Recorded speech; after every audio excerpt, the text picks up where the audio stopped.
So what we're not going to do is keep playing dumb in 2026. Let me get this straight.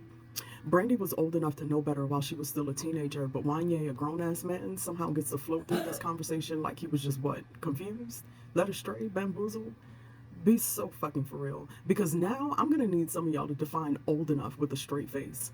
Old enough to know better at 17, but not old enough to know better at 22 while paying taxes and not needing parents to sign permission slips for your ass to go on tour?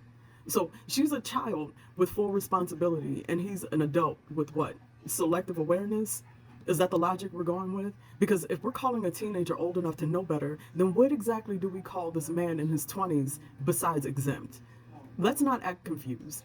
This isn't about age. This is about who people feel more comfortable holding accountable.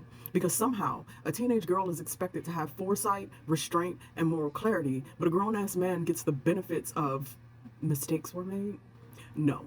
If she was old enough to know better, then he was old enough to do better. And that's the part people keep trying to skate past. Because a child navigating attention, power dynamics, and influence is not operating from the same place as a grown adult who has already lived, learned, and understands consequences. One is still figuring life out, while the other is old enough to know not to put themselves in this situation in the first place.